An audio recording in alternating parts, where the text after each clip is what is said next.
اللہ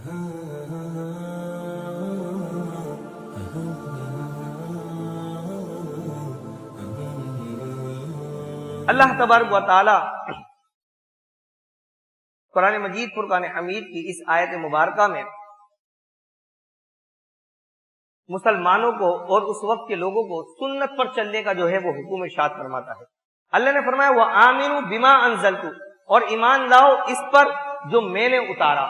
تو علماء فرماتے ہیں اس جگہ اللہ پاک نے یہ نہیں فرمایا کہ ہمارے قرآن پر ایمان لے آؤ، بلکہ فرمایا جو میں نے نازل کیا، جو کچھ اتارا اس پر ایمان لے آؤ۔ تو اس صورت میں آیت کریمہ کا معنی بنے گا اے علماء بنی اسرائیل، قرآن پر بھی ایمان لے آؤ اور ہمارے محبوب صلی اللہ تعالی علیہ وسلم کو سچا نبی مانو۔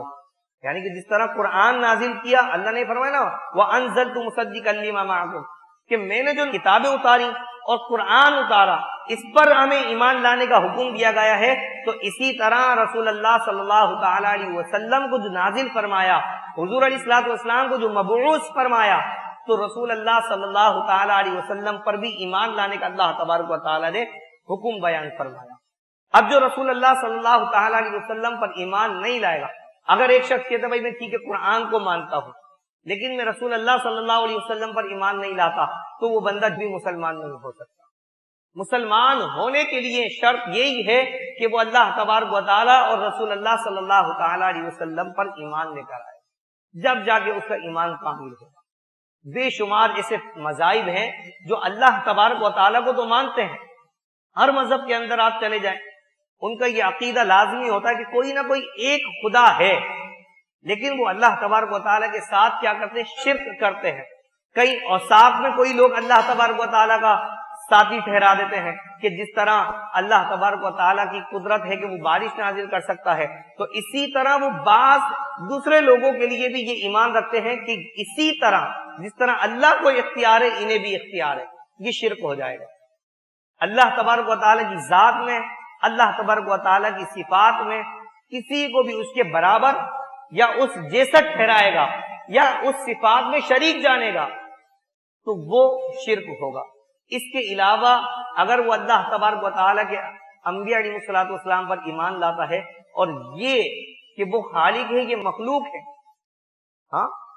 وہ معبود ہے، ہم عابد ہیں، عبادت کرنے والے ہیں، اللہ تبارک و تعالیٰ معبود ہے، اللہ تبارک و تعالیٰ خالق ہے، وہ پیدا کرنے والا ہے، اللہ تبارک و تعالیٰ کے تمام انبیاء علیہ الصلوۃ والسلام یہ مخلوق ہے۔ اگر وہ انہیں مخلوق جانتے ہوئے اور ان کی شان بیان کرتا ہے، ان کے اوصاف بیان کرتا ہے، تو اس کے اوپر کہیں بھی شرک کا فتویٰ نہیں لگتا ہے۔ اسی طرح اس آیت مبارکہ میں جو سنت کی طرف بیان فرمایا کہ رسول اللہ صلی اللہ تعالی علیہ وسلم کی طرف ایمان لے کر آؤ، تو اب حضور علیہ الصلوۃ والسلام کی ہر ادا، حضور علیہ الصلوۃ والسلام کے ہر احکام کو ماننا اور اس پر ایمان لانا یہ ہمارے لیے ضروری ہے، اور ساتھ ہی ساتھ اس پر عمل کرنا بھی، کہ اگر ہم بہترین ہدایت یافتہ کامیاب انسان بننا چاہتے ہیں تو ہمیں چاہیے کہ رسول اللہ صلی اللہ تعالی علیہ وسلم کی احادیث مبارکہ پر عمل کیا جائے۔ ہمارے ہوتا کیا ہے کہ ہم سنتوں پر عمل کرنے میں شرم محسوس کرتے ہیں، جبکہ قرآن مجید فرقان حمید کو دیکھیں تو اللہ تبارک و تعالی ہمیں اس پر عمل کرنے کا خود حکم بیان فرما رہا ہے۔ اچھا، سنت سے بے رغبتی رکھنے والا، رسول اکرم صلی اللہ علیہ وسلم نے فرمایا من رغب عن سنتی فلیس منی، کہ جس نے میری سنت سے منہ موڑا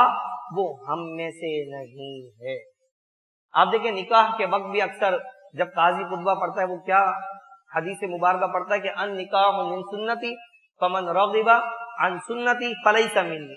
تو یہ ان نکاح من سنتی یہ ایک الگ حدیث مبارکہ ہے۔ دوسرے مقام پہ رسول اللہ نے الگ سے یہ ارشاد فرمایا کہ من رغب عن سنتی، کہ جس نے میری سنت سے منہ پھیرا فلیس منی، تو حضور نے فرمایا وہ ہم میں سے نہیں ہے وہ۔ اور ایک اور مقام پہ حضور علیہ الصلوۃ والسلام نے فرمایا من لم يعمل بسنتی فلیس منی، کہ جو میری سنت پر عمل نہ کرے وہ مجھ سے نہیں ہے۔ اللہ اکبر۔ اب اندازہ کیجئے کہ جو بعض لوگ یہ کہتے ہیں کہ بھائی صرف ہم قرآن پر ایمان لائیں گے، ہم صرف قرآن کو مانیں گے۔ بھائی قرآن اللہ تبارک و تعالیٰ کی کتاب ہے، تو کیوں نہ ہم ایک اس قرآن کے نیچے جمع ہو جائیں، اور ہمیں حدیثوں کو چھوڑ دینا چاہیے کہ بھائی حدیث پر عمل کیوں کرے۔ تو یاد رکھیے یہ جو قرآن مجید فرقان حمید ہمارے پاس پہنچا ہے، یہ انہی صحابہ کرام علیہم رضوان کے ذریعے، ان اہل بیت اطہار کے ذریعے ہم تک پہنچا ہے، جن کے ذریعے رسول اللہ صلی اللہ علیہ وسلم کی حدیثیں ہم تک پہنچی۔ ورنہ آپ کو کیسے پتا چلا بھائی یہ اللہ تبارک و تعالیٰ کا کلام ہے، یہ اللہ کی کتاب ہے؟ کیونکہ جب یہ نازل ہوئی تو رسول اللہ صلی اللہ علیہ وسلم نے اپنے اصحاب کو بیان فرمائی، حضور علیہ الصلوۃ والسلام نے اپنے گھر والوں کو بیان فرمائی جو اہل بیت اطہار ہیں، پھر ان کے ذریعے آج قرآن مجید فرقان حمید ہم تک پہنچا کہ انہوں نے اس کی تصدیق کی، آنے والی اولادوں نے، نسلوں نے اس کی تصدیق کی۔ اس طرح تصدیق کرتے کرتے آج قرآن مجید فرقان حمید ہم تک پہنچا، تو پھر ہم بھی اس کی تصدیق کرتے ہیں کہ یہ اللہ تبارک و تعالیٰ کی کتاب ہے۔ تو اسی طرح جس طرح قرآن پر عمل کرنا، قرآن پر ایمان لانا ضروری ہے، تو اسی طرح رسول اللہ صلی اللہ تعالی علیہ وسلم کی احادیث مبارکہ پر بھی ایمان لانا اور اس پر عمل کرنا ہر بندے کے لیے ضروری ہے۔ جو یہ کہے گا بھائی میں صرف قرآن کو مانوں گا، میں حدیثوں کو نہیں مانوں گا، میں قرآن پر عمل کروں گا، حدیثوں پر عمل نہیں کروں گا، تو وہ بندہ قرآن پر بھی عمل نہیں کر سکتا۔ حدیث کو چھوڑ کر بندہ ڈائریکٹ قرآن پر عمل نہیں کر سکتا۔ کیوں؟ کیونکہ اگر مثلا دیکھیے نماز اللہ تبارک و تعالی نے فرض کی ہے، لیکن نماز کا طریقہ تو قرآن مجید فرقان حمید میں بیان نہیں فرمایا۔ بعض لوگ دیکھیں ہاتھ چھوڑ کے نماز پڑھتے ہیں، بعض لوگ ہاتھوں کو بار بار اٹھا کے نماز پڑھتے ہیں، بعض جو ہیں وہ ہاتھوں کو باندھ کے نماز پڑھتے ہیں۔ نماز تو سب پڑھ رہے ہیں، لیکن جب شروع میں جب یہ نماز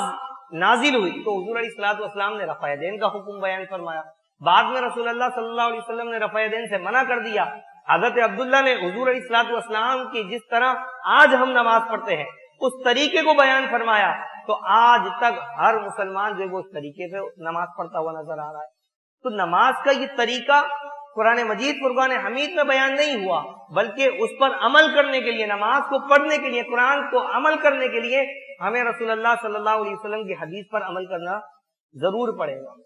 تو وہ بندہ جو کہتا ہے بھائی ایک قرآن پر جمع ہو جائے، ہم صرف قرآن کو مانیں، قرآن پر عمل کریں اور حدیثوں کو چھوڑ دیں،